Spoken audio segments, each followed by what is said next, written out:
Matthew has been pretty easy. In fact, we've incorporated. We undertook the Wacky Wheels program, and that was fantastic. We had Gerda Lambeck was a physiotherapist that we used in association with myself to conduct that program.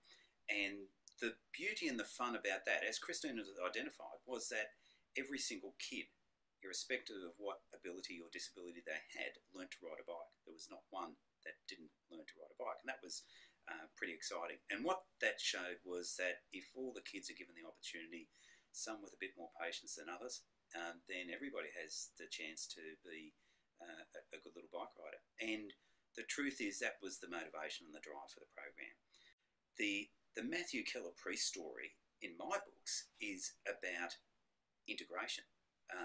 Matthew just loves being around the rest of the bike riders. And it is nearly through Matthew's involvement that cycling within the ACT has been so inclusive of all areas within the disability sector. The junior cycling program, JCs, that we conducted, Matthew just happened to be there. And when he was too tired or too cranky or too whatever, he just stopped and helped one of the coaches. And that was fantastic. So he just happened to be there as part of the crew. And what was good about that was that he just became one of the other kids. And after the first week, all the other kids just gone, well, Matthew's just one of the other kids. So that's, which is the way the world should be. And I've got to say, one of the real fun things that I thought was at Matthew's 18th birthday party.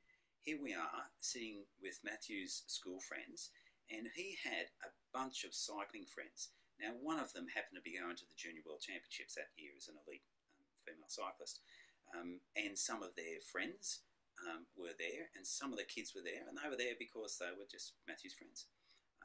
And that was a really lovely reflection, both on Matthew as a kid and on the way in which people within the cycling community have treated Matthew and his experiences. The beauty about Matthew has been that he has challenged the cycling community all the way through. He couldn't have done it without the drive of his parents, and Krista and David are strong in the level of support that is provided. And so that if there is an inkling of an opportunity for Matthew to be as integrated as possible, they'll work for it. And but you need that. You need someone to drive it. You need someone to make it happen. But you don't.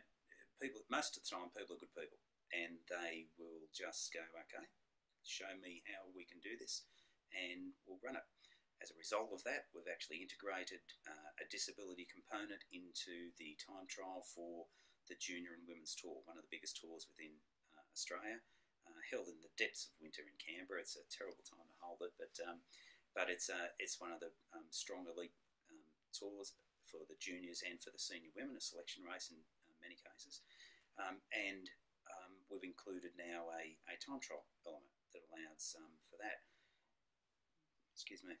It's through that inclusion that we've actually another group within Canberra, the Females in Training group, the FIT group, and Pedal Power ACT have combined and have worked to enable tandem riding, and have got a whole series of tandems now, and they provide further support for people with a disability, and particularly visually impaired people within the cycling community. And again, that level of support is there all the way through for those people with a disability and those without. But I guess the Matthew Keller-Priest story is the story about just integration. Just Matthew is just part of the Canberra cycling community, and what a great thing that is.